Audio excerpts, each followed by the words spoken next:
bonjour. Aujourd'hui, on se plonge dans un ouvrage de Jacques Bouvresse, au titre, pour le moins évocateur, Le philosophe chez les autophages. Ça date de 1984. Bonjour. Oui, un titre qui interpelle, c'est sûr. Les autophages, ceux qui se mangent eux-mêmes, littéralement. Appliqué comme ça aux philosophes ou à la philosophie, Hmm. on sent tout de suite le ton un peu grinçant de Bouvresse, non? Ah oui, tout à fait. C'est un livre qui propose une réflexion assez critique, disons, sur certaines tendances de la philosophie de l'époque. Il y voyait comme des formes d'autodestruction intellectuelle, ou de repli un peu stérile. D'accord, d'accord. Explorons ça. Notre but aujourd'hui, ce serait quoi? Comprendre un peu sa thèse principale et comment il construit sa critique. C'est ça.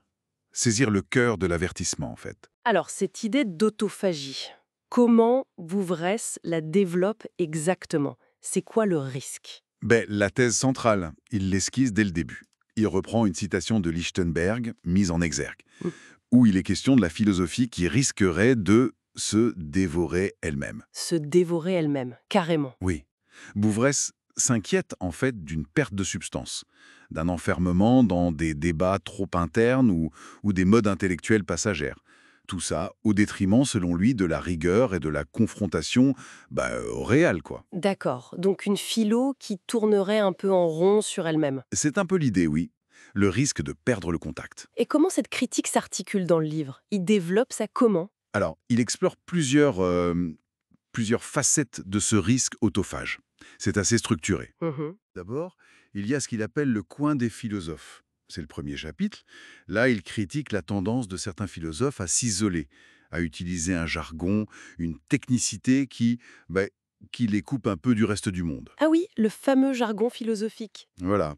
Ça les coupe du débat public, mais ça soulève aussi la question de l'utilité, de la pertinence de ce qu'ils font en dehors de leur cercle, quoi. Je vois. C'est un reproche assez classique finalement. Oui, mais il le pousse assez loin. Ensuite, il y a la question de l'imagination, chapitres 2 et 3.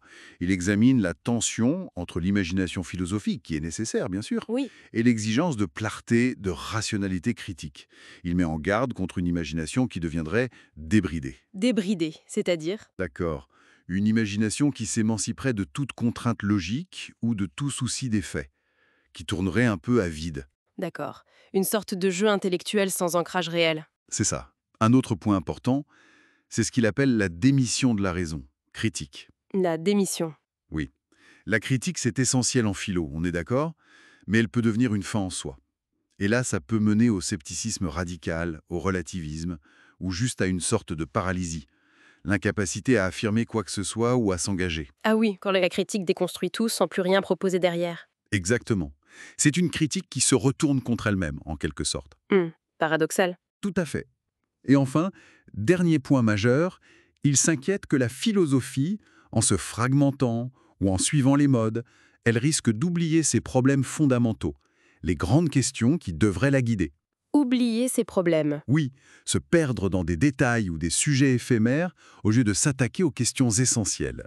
Donc, si j'essaie de résumer cette idée d'autophagie, ce serait le risque pour la philosophie de perdre sa substance, de s'affaiblir, en se concentrant trop sur elle-même, que ce soit par le jargon, une imagination sans contrôle, une critique qui paralyse, ou en oubliant ses questions clés. C'est tout à fait ça. C'est le risque d'une discipline qui, par ses querelles internes, son langage, ou peut-être un manque de courage intellectuel face aux problèmes réels, finirait par ne plus avoir grand-chose à dire de pertinent sur le monde, ou par miner ses propres fondations. C'est une analyse assez sévère, quand même. Oui, c'est un avertissement. Un diagnostic sans concession. Alors, qu'est-ce qu'on retient de tout ça aujourd'hui, 40 ans après? Je crois que le message principal, c'est un avertissement sur les dangers qui guettent toute activité intellectuelle, en fait. Le nombrilisme, la perte de rigueur, la tentation de l'insignifiance. Hmm. Mais au-delà de la critique, il y a implicitement un plaidoyer. Un plaidoyer pour une philosophie plus honnête, peut-être plus courageuse, attentive à la clarté, à la pertinence. C'est une critique exigeante, oui, mais peut-être salutaire, une invitation à rester vigilant. Une vigilance intellectuelle, c'est une bonne façon de voir les choses. Et ça nous amène peut-être à une dernière réflexion pour nos auditeurs.